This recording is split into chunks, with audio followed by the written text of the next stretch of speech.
Muliakan Tuhan Allah, muliakan Tuhan Allah, muliakan pimpinannya dalam kasih sayangnya.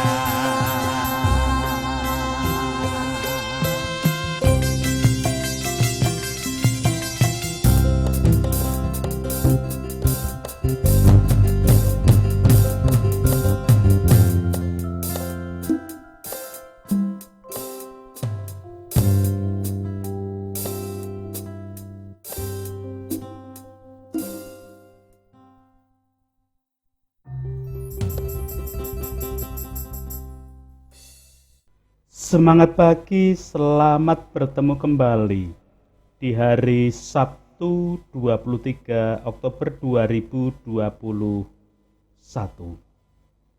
Kita akan bersama-sama menyatukan hati, menyatukan pikir, menyatukan kehidupan dan waktu seutuhnya di dalam persekutuan doa anggota keluarga Allah.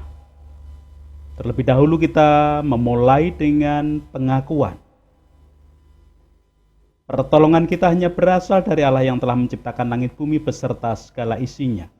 Untuk itu kasih karunia dan damai sejahtera yang dari Allah Bapa kita dan Tuhan Yesus Kristus ada pada saudara sekalian. Amin. Muliakan pimpinannya dalam kasih sayangnya.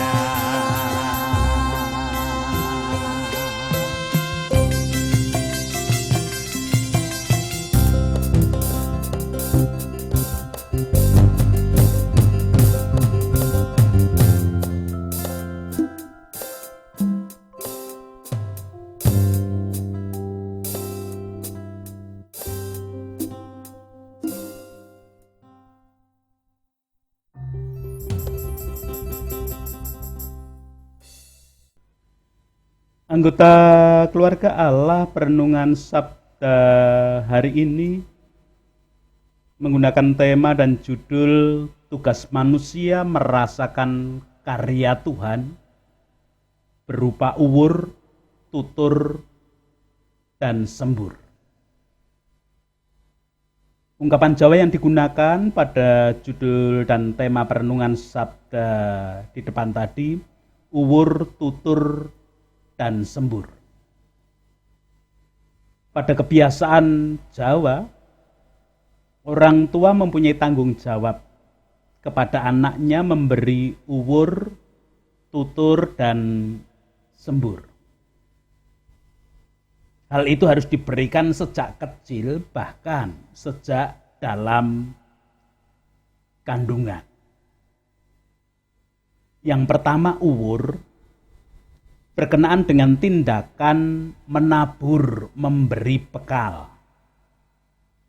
Genggaman tangan membuka ke bawah, menebarkan isi pada lingkungan di sekitar.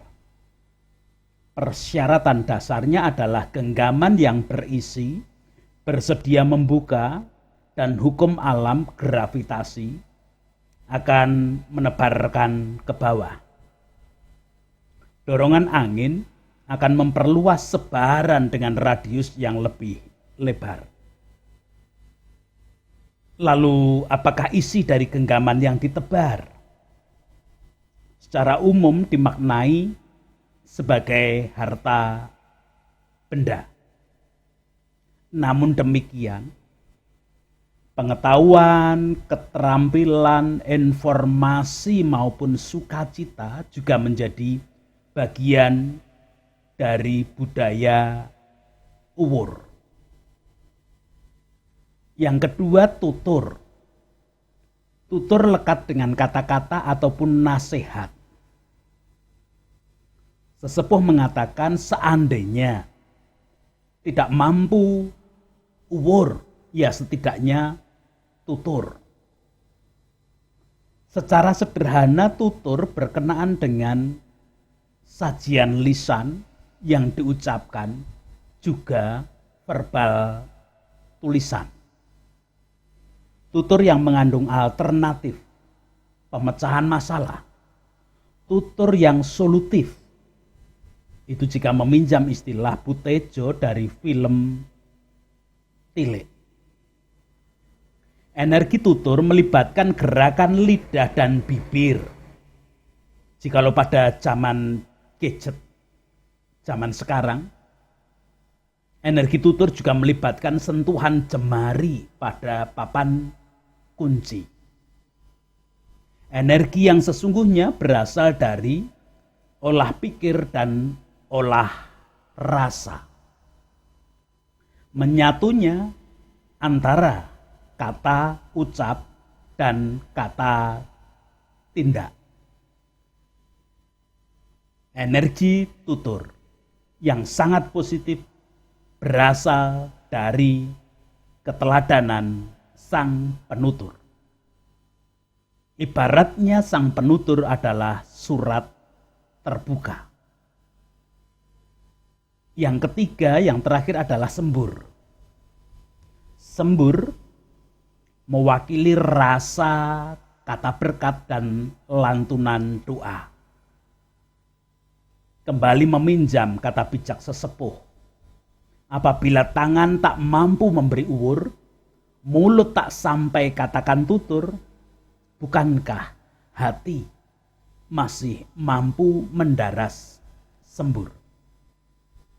Sembur mewujud dalam tindakan, membawa seseorang dalam hati, menempatkannya dalam ingatan baik, mendaraskan pinta doa yang terbaik bagi seseorang yang disembur dalam relasi vertikal maupun horizontal. Relasi dengan Allah, sang pemilik kehidupan, ataupun relasi dengan manusia sebagai sesama. Sembur melahirkan penerimaan dan didasari oleh empati. Sapaan hangat yang mengingatkan kepercayaan diri. Meraih pribadi dalam relasi juga bagian nyata dari sembur. Sembur yang memotivasi, menginspirasi, dan menghargai diri pribadi serta sesama. Itu tadi tatanan dalam kehidupan sosial antar manusia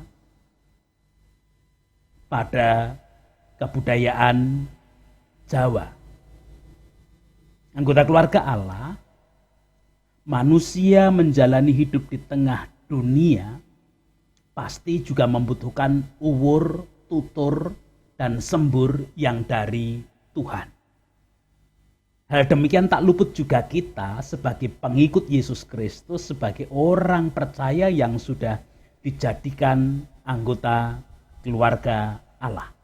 Kita juga membutuhkan uwur, tutur, dan sembur dari Tuhan sendiri.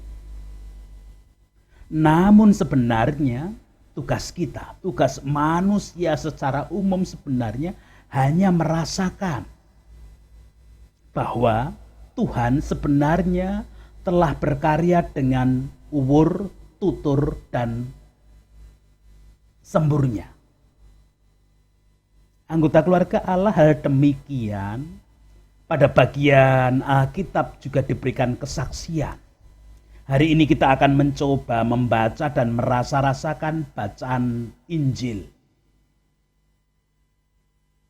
Injil Yesus Kristus menurut Markus di dalam pasal ke-8 ayat 22 sampai dengan 26 yang memberikan kesaksian demikian. Kemudian tibalah Yesus dan murid-muridnya di Betsaida.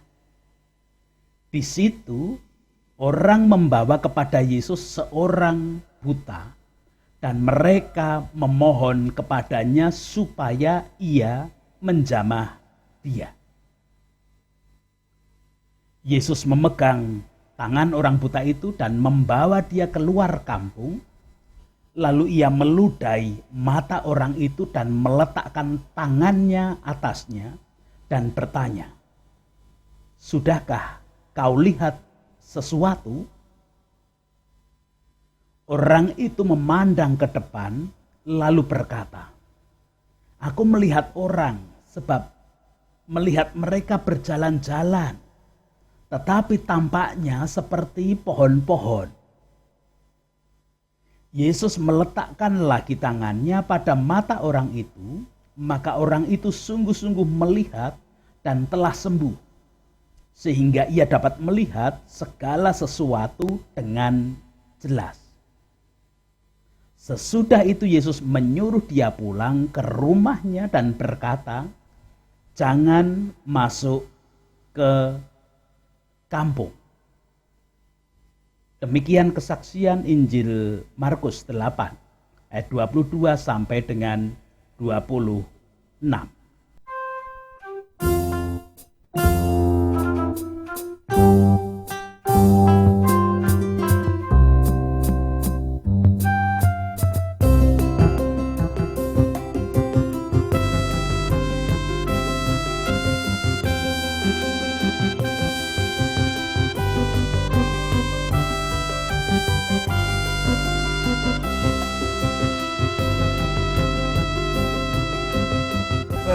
Kamu semua harta tak terduga, sungguh memberkati yang membuka hati.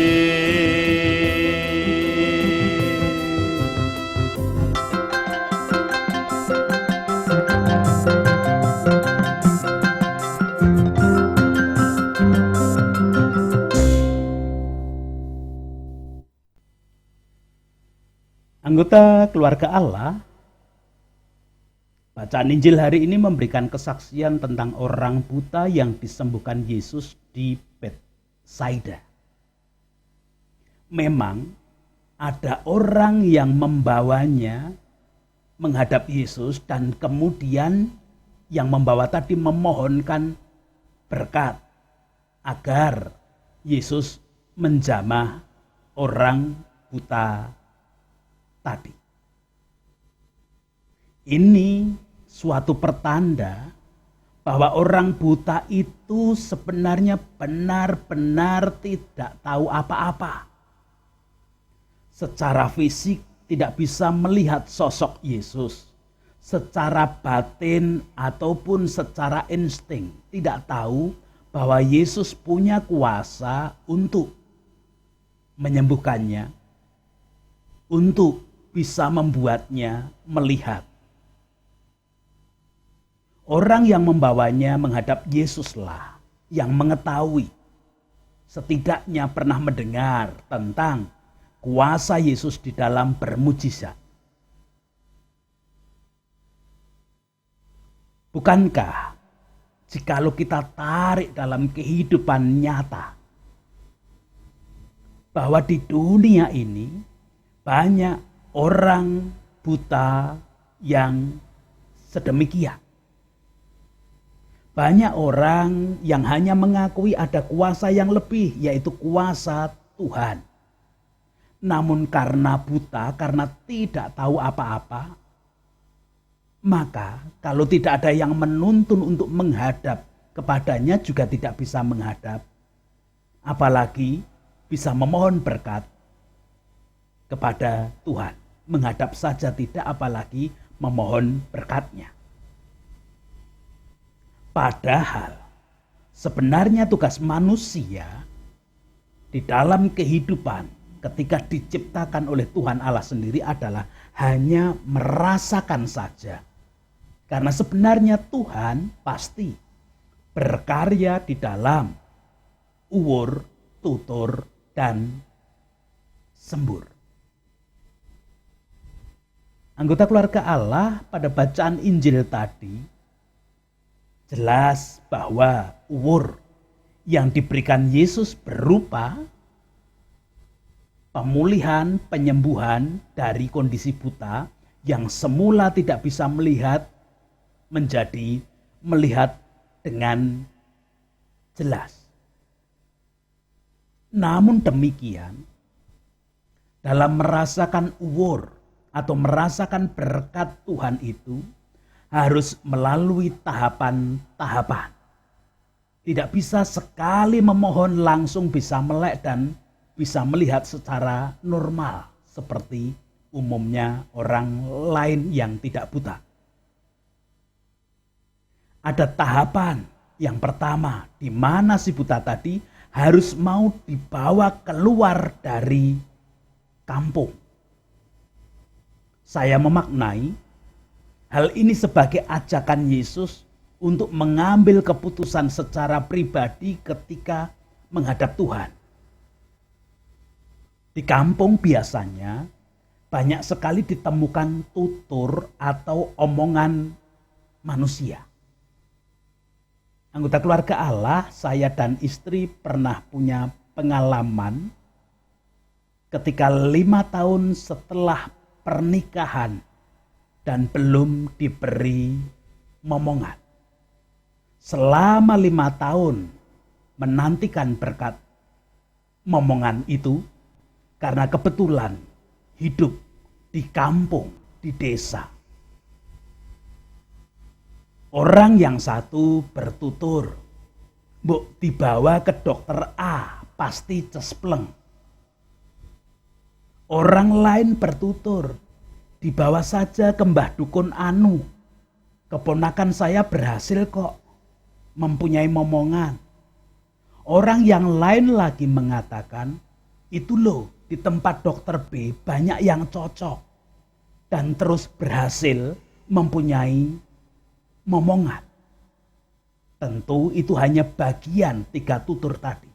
Sebenarnya masih banyak orang lain lagi yang bertutur dan omong tentang supaya bisa mendapatkan berkat momongan.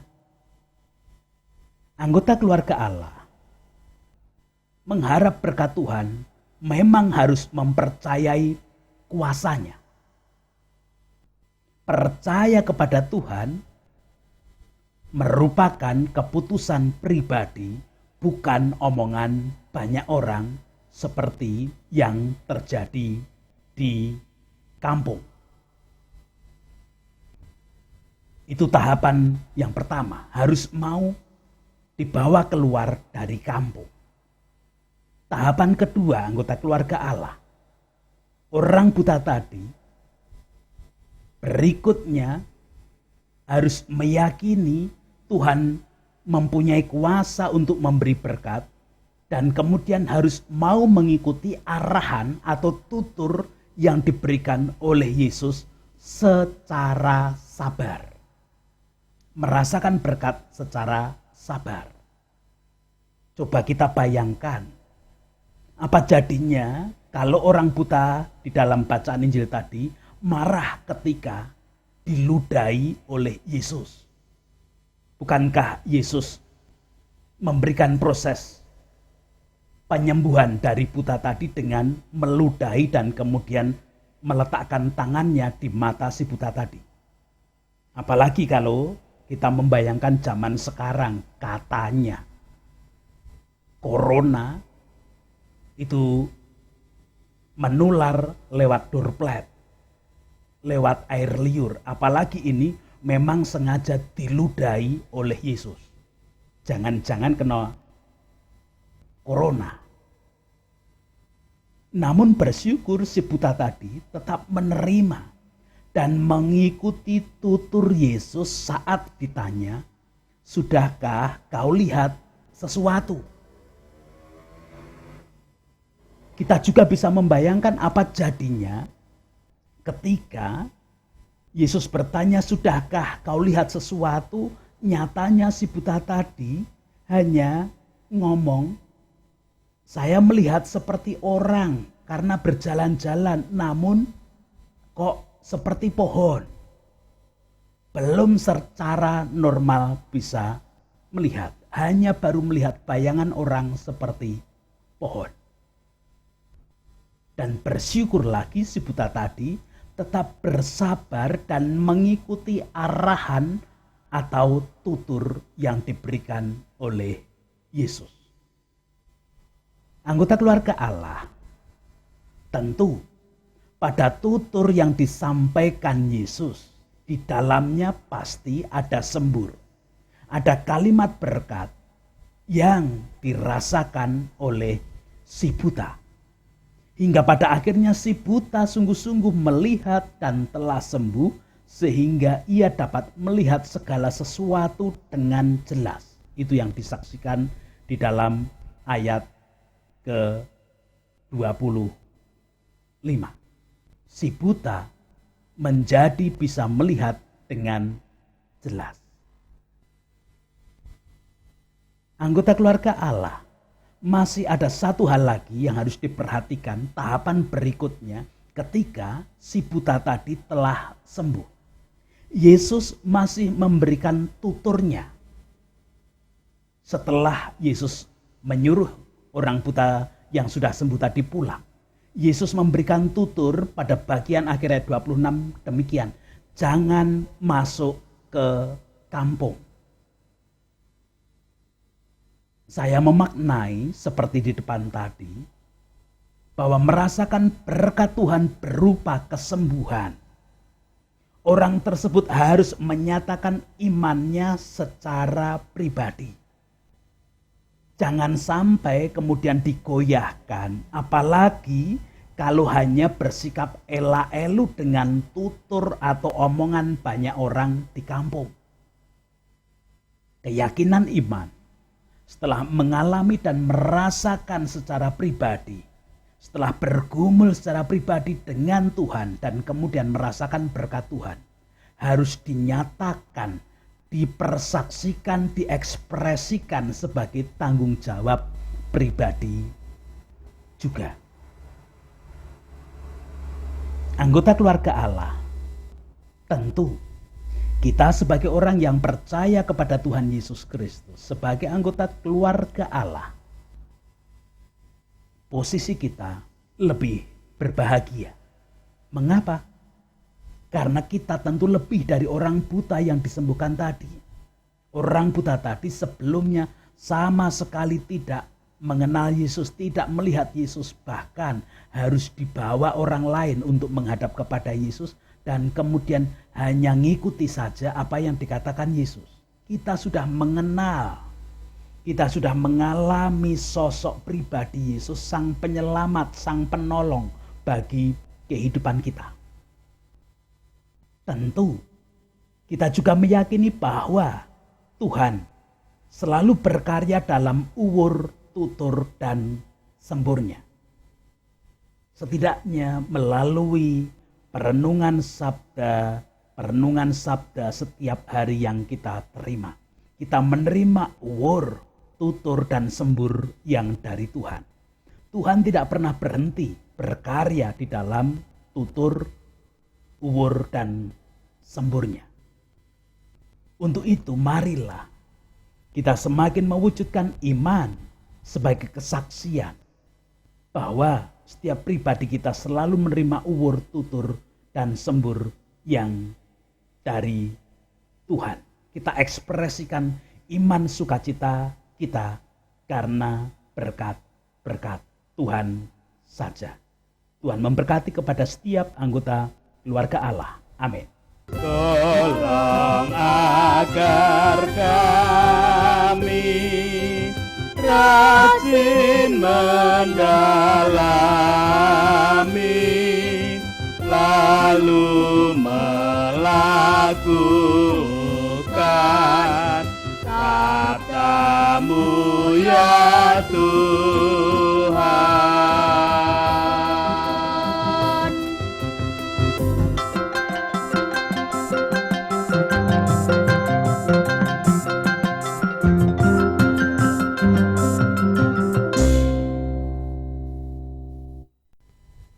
Bersama-sama kita menghadap Tuhan di dalam doa syukur dan doa syafaat.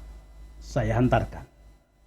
Puji, hormat, dan syukur, kemuliaan hanya bagi nama Allah yang hari ini berkarya, bersabda bagi kehidupan kami.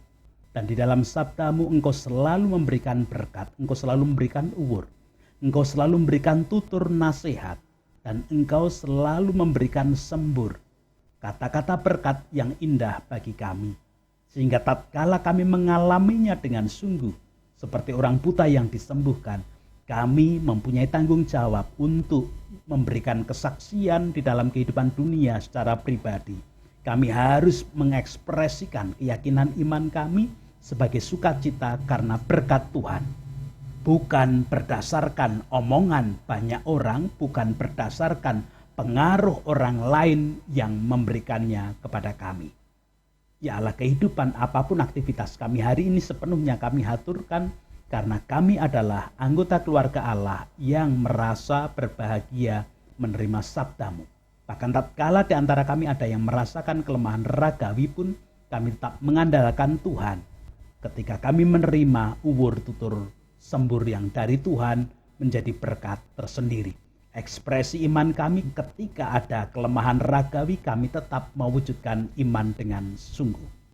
Mengajak anak-anak kami merasakan kasih-Mu, merasakan uwur tutur sembur yang dari Tuhan, juga mengekspresikan kehidupan iman secara baik Engkau yang menjadi penguasa kehidupan anak-anak kami. Sebagai anggota keluarga Allah yang selalu merasakan uwur tutur sembur yang dari Tuhan, kami berdoa untuk bangsa dan negara kami, melalui para pemimpin, wakil rakyat, tokoh masyarakat, tokoh agama, dan semua komponen bangsa dan negara ini, termasuk tenaga kesehatan di dalam menjalani kehidupan. Terlebih ketika mereka harus mewujudkan terlaksananya vaksin bersama-sama dengan aparat yang lain, Tuhan berkuasa sepenuhnya. Masyarakat mempunyai banyak pendapat, biarlah kasih-Mu yang tetap menjadi sumber kebijaksanaan bagi semuanya. Bangunan kerukunan, bangunan toleransi tetap kami aturkan dalam tangan kasih kuasa Tuhan saja.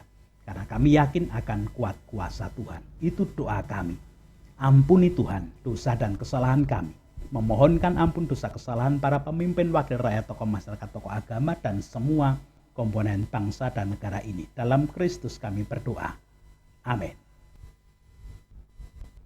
Sekarang bersama-sama melanjutkan kehidupan. Tetap merasakan uwur tutur dan sembur yang dari Tuhan, dan kita mengekspresikan iman kita dengan sungguh, membawa berkat-Nya. Kasih karunia dan damai sejahtera yang dari Allah Bapa kita dan Tuhan Yesus Kristus di dalam persekutuan dengan Roh-Nya yang kudus tercurah, melingkupi, menaungi, menguasai setiap anggota keluarga Allah, dan dilayakkan untuk mengekspresikan iman karena setiap saat menerima uwur tutur dan sembur yang dari Allah saja. Amin. Tolong agar kami rajin mendalami, lalu melakukan